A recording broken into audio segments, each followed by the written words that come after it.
What's up mga kabayan, Ilocanong OFW?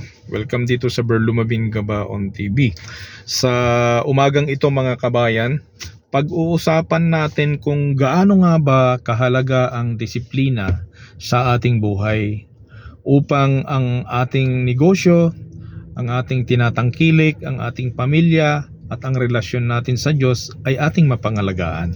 Yan pag-uusapan natin mga kabayan sa umagang ito. Pero bago tayo magpatuloy ay isang shout out lamang po sa aking pamilya, sa aking mga kamag-anak lahat dyan sa Kandon. At hindi ko na papangalanan yung mga pamilya kasi basta lahat ng kamag-anak ko para generic na lang para lahat po kayo ay nababati. Ngayon, ang pag-usapan natin sa umagang ito ay paano nga ba natin i-execute at gaano nga ba kahalaga ang disiplina sa ating buhay upang mapangalagaan natin. Una, yung relasyon natin sa Diyos, yung relasyon natin sa ating pamilya at ang ating negosyo. Napaka-importante po yan mga kabayan. So ang kahalagahan ng unang ating pag-uusapan, ito ay disiplina. Ang kahalagahan nito ay upang maibigay natin ang ating relasyon sa Diyos. Kasi kapag may disiplina tayo, unang-una sa lahat ay maganda po ang ating spiritual na pamumuhay at ang ating pamumuhay na physical, emotional at psychological at maging ang social. Kapag ito ay maganda na ating na-execute, example, kapag ikaw ay isang negosyante na magulang, single o di kaya kahit ano pang status mo, mas maganda yung mga deals mo sa iyong mga negosyo.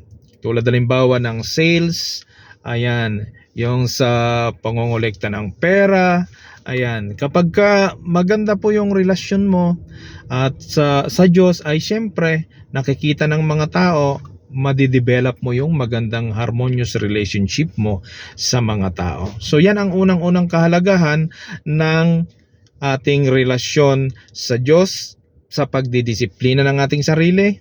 Ihan.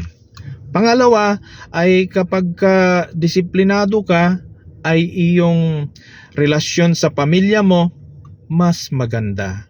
Kasi disiplinado ka, hindi yung basta-basta nagagalit ka, hindi yung basta-basta nagdidesisyon ka ng mga hindi magandang bagay. So kapag disiplinado ka, maganda yung mga at risk na tinitignan mo. Hindi basta-basta binibitawan mo yung mga may risk na salita. Halimbawa sa asawa mo, konting bagay lang, hindi mo siya napagpapasensahan dahil pinapakita mo na dominante ka. Ay pag maganda ang disiplina mo, hindi mo yun magagawa.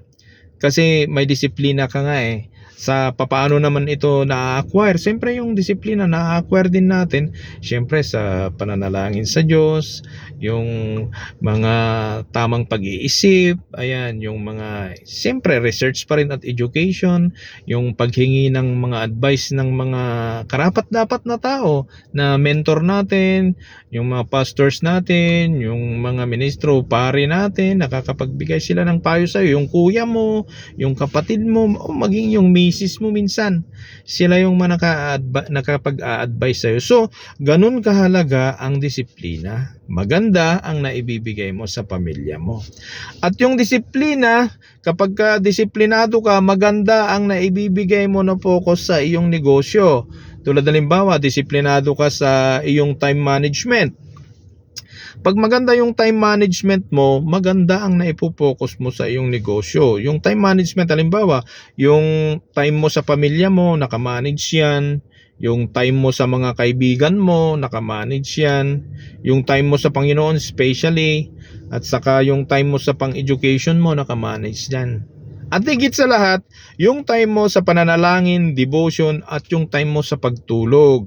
Napaka-importante po yan na pag hindi tayo laging puyat, pag nakabudget yung time natin, syempre pag trabaho natin maganda. At saka alam mo yung sikreto na sa pagising sa umaga, gagawin mo yung mga pinakamahirap na trabaho sa umaga pa lang. para sa ganon ma-execute mo ng maayos ang iyong trabaho. Sana ang vlog na ito nakatulong po sa inyo mga kabayan. Kaunti lamang po ito at sana may naitulong po sa inyo. Ako po si Mr. Bernard Tubera Gabaon, ang nagsasabi sa inyong go negosyo, practical tips ang kailangan mo upang ikaw ay umasenso. God bless you po.